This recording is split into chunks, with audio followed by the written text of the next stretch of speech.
Abra sua Bíblia no Salmo 33. Hoje nós vamos dar uma pausa no Abraão, vamos deixar o Abraão de molho, para domingo que vem a gente voltar a ele, mas hoje a gente vai pensar sobre o título Como Fazer o Brasileiro Feliz. Como fazer o brasileiro feliz. Está no Salmo 33, versículo 12. Vou convidar a congregação a se levantar e ouvir reverente esta declaração da palavra de Deus, que assim diz: Bem-aventurada é a nação cujo Deus é o Senhor. Vamos falar juntos?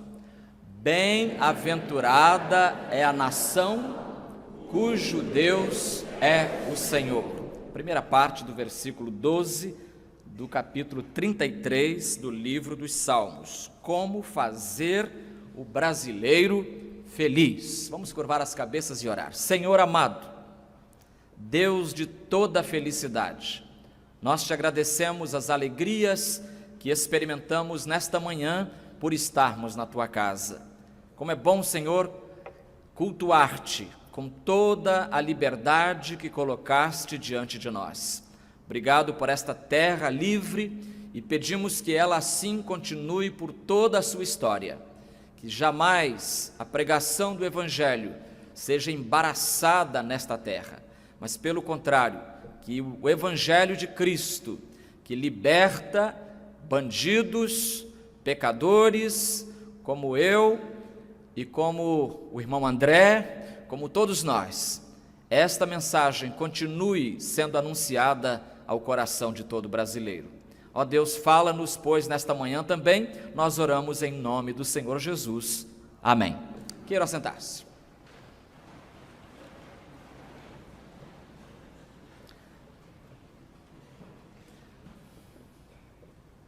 Há um escritor angolano chamado José Eduardo Agualusa, escreve muito bem, e ele escreve todo sábado, ou domingo, sábado, ele escreve todo sábado num dos grandes jornais da nossa cidade, e há 2 sábados ele escreveu na sua crônica o seguinte: ele contava que nos últimos dias recentemente ele encontrou a sua esposa, que se chama Yara, encontrou a esposa falando com a sua filha de 4 meses, o bebê, alimentando o bebê e dizendo à sua filha que anda, o nome é que anda, com K, a menina não anda ainda, mas o nome dela é que anda, e ele então disse, a mãe dando de mamar, disse para a filha o seguinte: minha filha, desculpa-nos pelo estado do mundo, desculpe-nos pelo estado do mundo, pela condição em que o mundo se encontra neste momento. Irmãos, o estado do mundo realmente nos preocupa, mas neste momento eu gostaria de convocar as nossas preocupações, deslocando-as do mundo para uma parte especial do mundo, que se chama Brasil.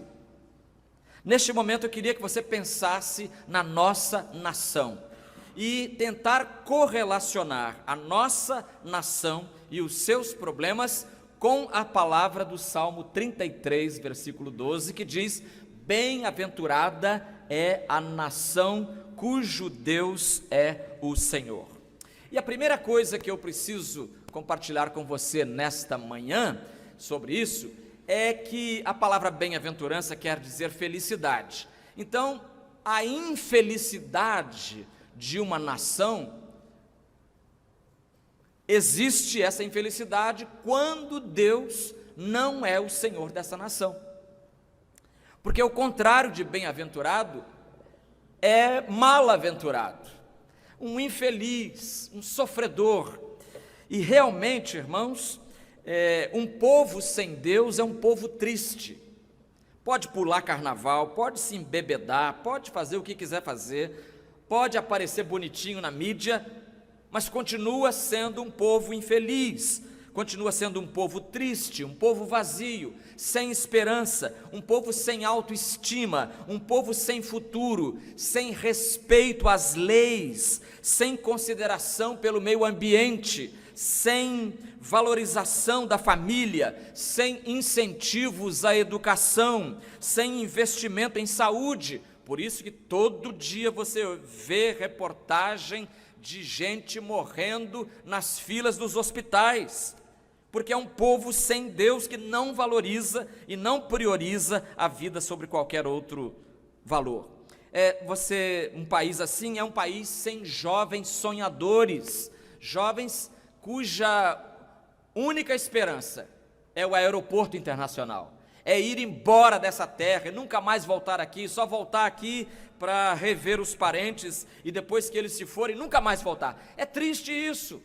Uma nação infeliz, uma nação sem jovens sonhadores, sem anciãos cheios de história para contar, e não contam mais histórias porque têm vergonha da história de que participam neste momento, a história que eles vivem até aqui.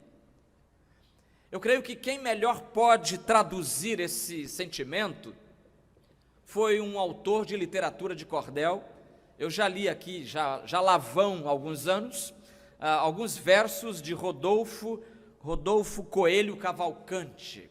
Ele escreveu sobre uma outra situação, mas eu adapto estes versos à situação de um homem sem Deus, e hoje podemos adaptar para dizer uma nação sem Deus. Então vamos fazer assim: uma nação sem Deus é uma ave sem ter ninho, é um forasteiro ambulante, é um inútil brilhante, é uma estrada sem caminho, é roseiral sem espinho, é um sábio sem cultura, é um falso camarada. Uma nação sem Deus é uma casa sem esteio, é um inverno sem ter chuva, é parreiral sem ter uva, é um carro sem ter freio, é um quadro sem moldura, é um livro sem brochura, é uma casa sem fachada, é um espelho sem ter luz, é um cego sem ter guia, é um cemitério sem cruz. Uma nação sem Deus é um álbum sem gravura, é uma história sem ter fada, é um circo sem palhaço, é uma igreja sem pastor, é um hospital sem doutor, é adeus sem abraço, é uma música sem compasso, é um poço sem fundura, é um prédio sem altura, é uma conta toda errada. Eu acho que essa então descreve bem a nossa pátria. É uma conta toda errada. A nação sem Deus é um mercado sem feira, é um barco sem vela, é uma casa sem cadeira, é um ente sem ventura, é uma doença sem cura. Aqui nós divergimos do poeta porque realmente tem cura, e a cura está aqui, como acabamos de ouvir. É ter tudo sem ter nada, é um poeta sem ter rima, é jogador sem ter bola, é cantador sem viola, é uma terra sem ter clima, é um ferreiro sem lima, é uma compra sem fatura, é um preso sem soltura, é lavador sem enxada, é um palhaço sem graça, é uma cidade sem praça, é uma casa sem fogão, é um inverno sem fartura, é um doce sem doçura. E termina assim: uma nação sem Deus é um pobre sem morada, é um homem sem juízo, é um homem sem critério, é um homem de mistério, é um homem de improviso. É uma nação de improviso. Nós somos uma nação assim, somos um país pantanoso. Para onde você olhar, você verá problemas. Para qualquer lado que você volte os olhos, vai deparar uma montanha de desafios. Desafios, por exemplo, de 8 milhões de crianças abandonadas nas ruas, segundo o Unicef publicou recentemente. 8 milhões de crianças abandonadas no Brasil, e muitas estariam sem abrigo, sem comida, vivendo sabe Deus como. 8 milhões, irmãos. Não nos comove isto? E recentemente o Brasil ultrapassou a Rússia em tamanho de população prisional. Pulou de quarto para o terceiro colocado, atrás apenas de Estados Unidos e China. A gente pensa, mas aqui o bandido está solto. tem bandido solto, mas as cadeias já estão superlotadas. E eu acho que a Lava Jato, então, acabou de lotá-las.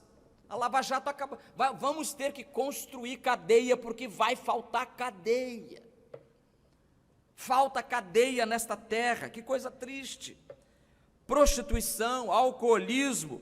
Quarta-feira passada tivemos aqui um grupo de homens cantando com um vigor, com uma força.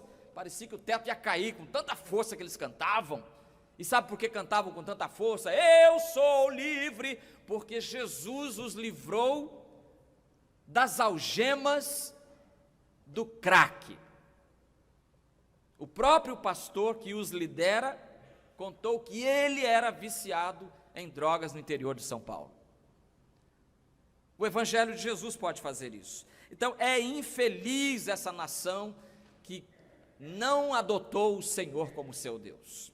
Mas, em segundo lugar, eu queria que nós refletíssemos também na seguinte pergunta: por que é feliz a nação cujo Deus é o Senhor? Perguntemos ao salmista: salmista, por que isso? Por que é bem-aventurada? Por que é feliz? Por que é realizada a nação que teme ao Senhor, que faz do Senhor o seu Deus? Por quê? Por algumas razões breves, nós não vamos demorar muito nelas. 2:1, é feliz a nação cujo Deus é o Senhor, porque Ele é um Deus vivo. Há muita nação que serve a um Deus morto. Servir a um Deus morto, irmãos, é inútil. É inútil. E quando eu penso em Deus morto, eu penso na ironia de Elias no Monte Carmelo. A história está em 1 Reis, capítulo 18. O rei Acabe e a sua mulher perversa Jezabel incentivavam o culto a Baal. E os israelitas embarcaram nesse culto. E eu entendo até por quê. Um culto que tinha mulheres nuas, sexo dentro do culto. Isso aí teve um apelo masculino tremendo. Então crescia muito o culto a Baal, e Elias cresceu tanto que Elias achava que ele era o único sobrevivente do culto ao Deus vivo e verdadeiro. Então Elias faz um desafio a Acabe, Acabe aceita o desafio, e o desafio é reunirem-se no Monte Carmelo os profetas, os 450 profetas de Baal e os 400 outros profetas de Azerá. 850 indivíduos mantidos pelo palácio de Acabe e Jezabel. E o encontro é, eu diria, com todo respeito, cômico. Depois que eu me aposentar, eu vou escrever um livro chamado Rindo com a Bíblia. Eu acho que há momentos na Bíblia que você só tem que rir. Que nem a desculpa lá de Arão, né? Quando Moisés pergunta: como é que você fez esse bezerro? Não, eu não fiz, peguei as joias do povo, joguei na fornalha e apareceu esse bezerro. Pode rir, irmão, porque é ridículo, Aqui Elias desafia os profetas, e eles ficaram ali a manhã inteira, e Elias gritando para eles: clamem altas vozes, 1 Reis 18, 27, porque ele é um Deus, com D minúsculo, ele pode ser que esteja falando, talvez está no celular, né, irmão? Deus está no celular, atendendo uma ligação, falando aí pelo WhatsApp, ou talvez ele tenha alguma coisa que fazer, ou esteja em alguma viagem, ou talvez esteja dormindo. Isso já era meio-dia. Um Deus que dorme até meio-dia? Não é? E o povo clamando, e talvez precise que o acordem. E eles gritavam, e conforme o seu costume, se retalhavam com facas e com lanças, até escorrer sangue neles. Que quadro terrível! É o quadro do Brasil. Gente que se curva diante de ídolos, e esse feriado de que acabamos de sair vem dizer exatamente para a gente isso. Vem lembrar a gente que Roma sempre a mesma, infelizmente. Então, ao meio-dia, Elias passou a zombar deles, dizendo: clamai em altas vozes. Depois do meio-dia, versículo 29, eles profetizaram até a hora do sacrifício da tarde. Mas não houve voz, Ninguém respondeu, diz a Bíblia, nem atendeu. Então Elias se encheu de razão. Elias se encheu de razão, disse ao povo: chegai-vos a mim. Chega pertinho aqui, todo mundo. Chegaram pertinho de Elias, ficaram ali pertinho. Todo o povo se chegou a ele. Elias consertou o altar do Senhor que havia sido derrubado. Eles fizeram tanta dança e tanto que acabaram derrubando o altar. Então Elias, isso você lembra do desafio, né? O desafio era clamar ao Deus. Se Baal respondesse, ele era Deus. Ou se Deus do céu respondesse, ele seria Deus. Então Elias chamou: chega para cá. Elias consertou o altar, pegou 12 pedras, conforme o número das tribos dos filhos de Jacó. E é interessante porque o reino está dividido nessa hora, né?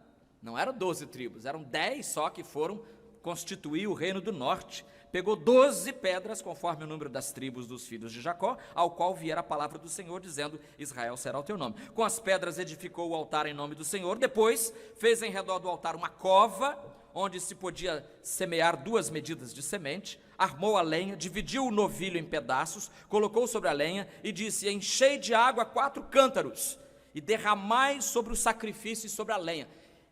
1 vez, 2 vezes, 3 vezes, encharcou tudo ali de água, irmãos. Ou seja, até para acender fogo para oferecer o sacrifício ia ser difícil. Está tudo encharcado.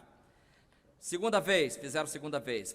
Fazei o 3ª vez, fizeram 3ª vez. De maneira que a água corria ao redor do altar e ele encheu de água também a cova. Quando chegou a hora do sacrifício da tarde, o profeta Elias se aproximou e clamou. Olha a oração de Elias. Eu já fiz uma vez. Em 1977 eu preguei nesse texto, no meu primeiro pastorado, e eu falei: irmãos, vamos contar aqui quanto tempo Elias gastou com essa oração. Uma noite, veja que os profetas de Baal gastaram a manhã inteira. Baal, Baal. E Baal não respondia de jeito nenhum. Amanhã ficaram roucos, se retalhavam, sangue correndo, misturando com a água. Nada de resposta. Aí Elias se aproximou e clamou: ó Senhor Deus, marca no relógio aí quantas horas vai gastar essa oração.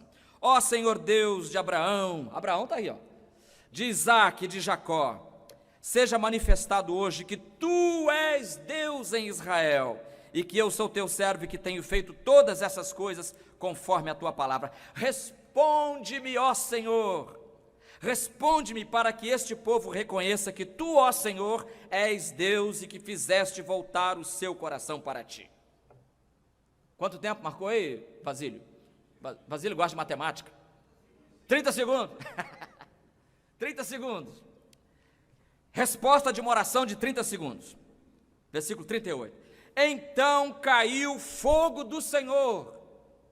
Interessante, porque os seguidores de Baal diziam: Baal é o Deus do fogo, é o Deus do trovão e da tempestade. Ele era representado com um símbolo do relâmpago. Ele vai fulminar isso aí.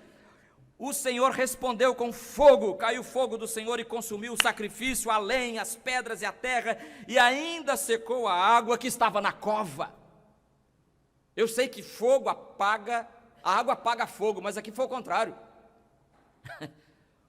O fogo secou a água, o fogo lambeu a água. Coisa do Senhor. Quando o povo viu isso, todos se prostraram com o rosto em terra. Em vez de se prostrar a Baal, o desafio a você, amigo, é se prostrar diante do Deus vivo. Você está perdendo o seu tempo se está clamando: Baal, Baal. Clame ao Senhor. E o povo disse então com o rosto em terra: o Senhor é Deus, o Senhor é Deus. É feliz a nação que serve a um Deus vivo. Em segundo lugar, é feliz a nação cujo Deus é o Senhor, porque as suas leis, as leis desse Senhor, elas são e serão sempre justas e boas.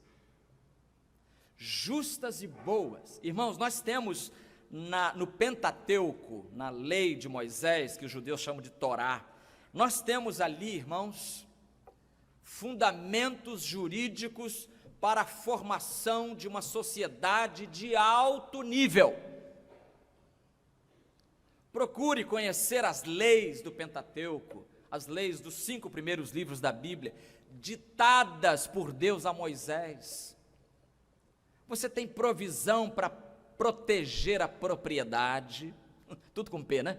Você tem provisão para proteger a propriedade, você tem provisão para proteger a família, você tem provisão, sugestão para evitar acidente, e se alguém deixar um buraco aberto lá e alguém cair, você vai pagar, mas tudo certinho, sabe? Tudo certinho. Ah, que beleza se um país resolvesse seguir aquilo. Sabe que o Havaí, antes de ser abocanhado pelos Estados Unidos, em 1901 ou 2, até ali o Havaí tinha uma constituição, era um país livre, né? Tinha rainha, o rei, o palácio, tudo lá, Kamehameha, o grande rei do Havaí, e a constituição daquele país, sabe o que era? Os 10 mandamentos. A constituição do Havaí livre era os 10 mandamentos. Não precisa de mais. Não furtarás. Ó, pronto, já temos. Você sai na rua com joia de ouro, ninguém vai te roubar. Mas que maravilha, rapaz. Quando a gente chegou no Canadá, que saía de noite de casa, no princípio a gente ficava com medo também, depois perdemos o medo. Aqui ninguém rouba ninguém.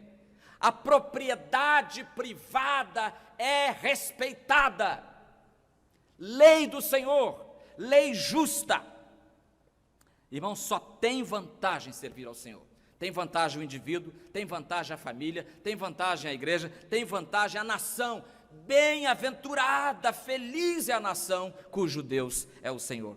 É feliz porque ele está vivo, é feliz porque as leis são boas. Em terceiro lugar, é feliz a nação cujo Deus é o Senhor, porque a influência do culto e da religião tende a difundir virtude, pureza, verdade, coisa boa, produzindo um povo virtuoso. Como fazer o brasileiro feliz? Fazendo-o conhecer a palavra de Deus, porque a palavra de Deus, ela ensina virtudes, ela ensina pureza, sim, sim, não, não, verdade, e produz um povo de alto nível moral e ético. Por isso é feliz a nação cujo Deus é o Senhor. Em último lugar, é feliz a nação cujo Deus é o Senhor, porque a vontade do Senhor é sempre boa, é agradável, é perfeita, e se a vontade do Senhor é assim, e nós nos propomos a cumpri-la e a obedecer a ela, então nós teremos também uma sociedade feliz, um povo feliz. Está vendo? É uma coisa simples de entender, qualquer criança entende esta mensagem. Qualquer criança, eu entendi essa mensagem com 7 anos de idade. Qualquer menino, pergunta aí, e tem criança que já se converteu com 5 anos. Entende que Jesus é maravilhoso, Jesus é amigo das crianças, Jesus protege as crianças, ele pegava as criancinhas no colo, fazia cafuné nelas, e ninguém dizia, ele está com má intenção. Ninguém dizia, porque Jesus era, é e sempre será o protetor das crianças. Aliás, quando você vir em algum canto desta sociedade alguém que esteja se aproveitando da inocência das crianças, denuncie. Porque isso é coisa do inferno. Bem-aventurada é a nação cujo Deus é o Senhor. Uma nação onde as crianças são respeitadas, onde os velhinhos são bem tratados e não derrubados. Conheci um ancião que entrou certa vez num ônibus, ele não morava aqui, morava fora, entrou no ônibus aqui, o motorista arrancou com tanta violência que ele foi parar lá atrás, se arrebentou todo, quebrou os óculos, e chegou, mas não é possível, eu só entrei no ônibus. Ele esqueceu que nessa cidade, essa cidade não é uma cidade que respeita os velhos, temos que dizer isso, infelizmente. Já falei com a PEG, quando a gente se aposentar, quando a gente virar velhinho, daqui uns 50 anos, ninguém disse amém. Amém. Quando a gente se aposentar, a gente vai pegar as malas e sair correndo desta cidade, porque ela não foi feita para mim, velhinho, para eu, velhinho. Não foi feita para eu, velhinho, para velhinho nenhum. Os velhinhos têm que ser amados. A gente tem que sentar e dizer: conta, vovô, conta a história que você quer me contar. Como é que foi seu namoro com a vovó? Ih, meu filho, nem te conto. Uma sociedade assim é uma sociedade que tem futuro, uma sociedade que ganha o respeito da comunidade internacional, é uma sociedade da qual nenhum jovem quer fugir. Portugal vai continuar lá, porque os jovens vão querer ficar aqui. Em último lugar, como? Domingo passado a gente brigou. Abraão perguntou: Senhor, como é que eu vou ser pai de uma nação se eu não tenho filho nenhum? Como? É uma boa pergunta. Como criar um país mais feliz? A história já nos deu, irmãos, até aqui, já colocou em nosso prato algumas propostas para fazermos um país feliz. Por exemplo, Karl Marx, ensinado, endeusado em algumas universidades até, ele responderia, e respondeu, com o Estado socialista. O Estado socialista, a ditadura do proletariado. O proletariado assume o poder, como se isso fosse exequível em algum lugar do mundo. Proletariado tomar o poder e dirigir. A própria história já mostrou a inviabilidade dessa proposta. Está aí a história. Os países, embora eu tenho que tirar o chapéu e dizer: não, o comunismo tem, o socialismo tem propostas, ideais utópicos, coisa boa, todo mundo igual, todo mundo. A Bíblia diz isso. Não precisa. Quem precisa de socialismo tendo Deus como Senhor? Não precisa, porque o próprio Senhor já manda a gente dividir as coisas uns com os outros. Não precisa de um partido político para fazer isso para mim. Bom, os economistas vão dizer também: bom, nós vamos redistribuir as riquezas, e a redistribuição das riquezas será a base de um mundo novo. Aí eu leio que um juiz americano já disse que a distribuição das riquezas não resolveria por muito tempo. Não resolveria por muito tempo. Então eu acho que deve ser dobrando o salário mínimo. Seria bom se o salário mínimo pudesse ser dobrado. Tomara que seja um dia. Aumentando a ajuda social, criando mais bolsa. Tá bom, vai ajudar. Vai minorar o sofrimento de muita gente, vai ajudar, mas não é a solução que Deus quer ainda. Os diplomatas vão dizer que em se implantando uma política de boa vontade, de amizade entre as nações, que a nação vai ser feliz. Aí eu lembro para esses que defendem essa ideia que a ONU, sucessora, aliás, da Liga das Nações, que faliu, a ONU vai mostrar para a gente aí que é impossível a diplomacia resolver todos os problemas. Os educadores então, parabéns, amanhã é dia do mestre, e os educadores são uns heróis. No final do culto nós queremos reconhecer isso, mas alguns acham que educando os homens, os problemas acabam. Existe até uma frase famosa de um filósofo grego chamado Pitágoras, segundo a qual, abre aspas, eduquem-se os meninos e não será necessário punir os homens. Belíssima frase, mas não é verdadeira. Não é verdadeira. Porque a educação não resolve. Leonel Brizola dizia: a violência é fruto da falta de educação. Não é. Não é. Você tem sociedades educadas e violentas. Você tem sociedades cultas e que praticam o aborto, matam o bebê lá na barriga da mãe ainda. A educação não resolveu isso. Você lembra das manifestações de 2013? 2013, o Brasil parou, todo mundo ficou assustado. O que está acontecendo? Não tinha liderança política nenhuma por trás daquilo. Manifestação praticamente espontânea. E no dia 20 de junho de 2013, 1 milhão de brasileiros foram às ruas para protestar. Fiquei até com medo, porque as minhas 2 filhas foram também. Falei, minhas filhas. Então dei alguns conselhinhos, olha, não fica no meio de... fica longe de gente que vai jogar cabeça de negro, sei lá o quê. Fica longe de tumulto, porque senão vai sobrar para vocês. E fiquei em casa orando, ai meu Deus. Graças a Deus não houve nada. Mas entre as manifestações, vários cartazes levantados. E um cartaz dizia o seguinte: a educação resolve tudo. Eu falei, olha lá, alguém enganado no meio do grupo. A educação resolve tudo?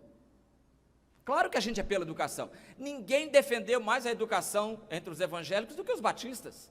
Batistas criaram escolas por esse Brasil afora, colégios batistas, colégio disso, colégio daquilo, estimula o sujeito a aprender outros idioma, aprender a sua própria língua, estimulam. Os primeiros missionários que chegaram aqui, abriram escolas, ao lado das igrejas, está aqui, atrás de nós tem uma escola. Então, nós podemos falar de educação, mas educação não resolve todos os problemas da criatura humana. Sabe por quê, né? Porque a criatura humana tem um vazio dentro dele, ou dela, e que é formatada do tamanho de Deus, e só Deus vai encher esse vazio. O Billy Graham, nosso grande evangelista Billy Graham, lembrou, num desses argumentos, que o principal cérebro do nazismo chamava-se Joseph Goebbels. O Goebbels, lembrava Billy Graham, era doutor em filosofia. Então você pode ser doutor em filosofia e sair matando um monte de gente, e até justificando intelectualmente essa sua ação.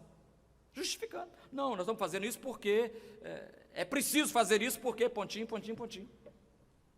Durma com barulho desse. Educados? Irmãos, nós precisamos de Deus dirigindo a nossa vida.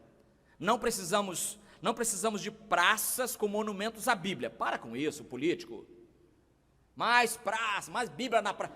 O que muda uma pátria não é a Bíblia na praça, é a Bíblia no peito, lá dentro do peito, dentro do coração. Isso é que muda um país.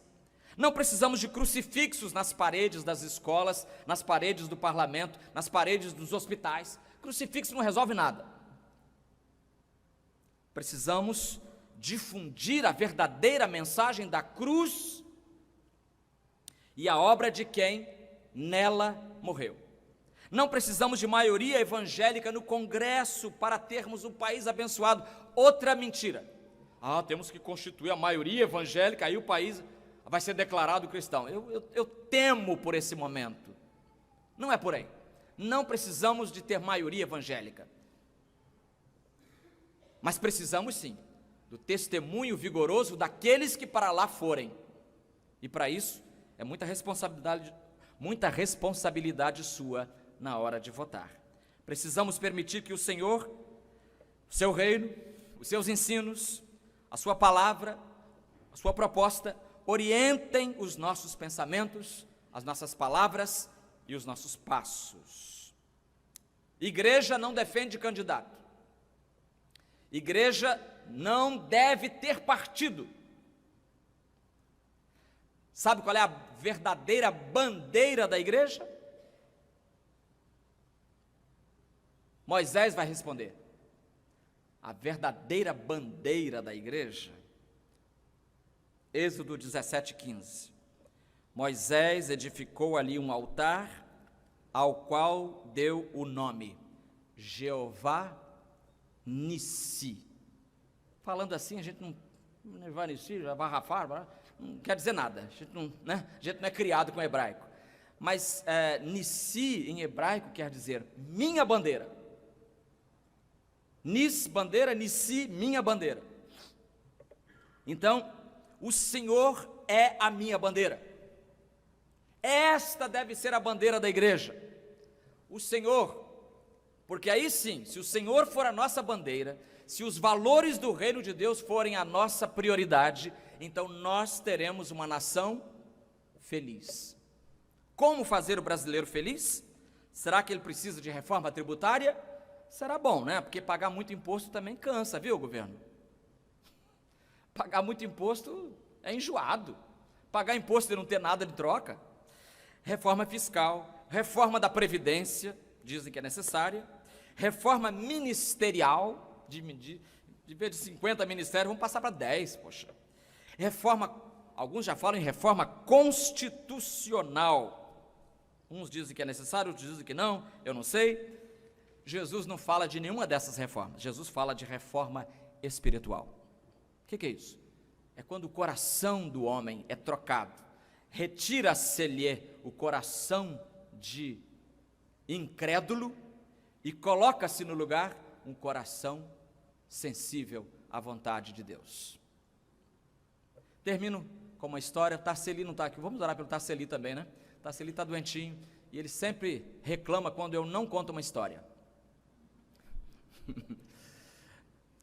E a história que eu conto já é um pouco conhecida de alguns irmãos, é de um pai que tinha uma filha e todo mundo elogiava, essa menina é tão inteligente, tão inteligente, tão inteligente. Um dia ele falou assim, eu vou testar a inteligência da minha filha então. Pegou o mapa do mundo, mapa mundi, rasgou o mapa em 4, 5 pedaços, falou, minha filha, monta de novo o mapa do mundo. A menina foi lá dentro, pegou o mapa, 3 minutos depois voltou, aí papai, tá uma... O pai arregalou um olho, ficou assim apavorado, mas meu Deus, é uma gênia. Como é que você fez isso? Ela disse, papai, que bobeira.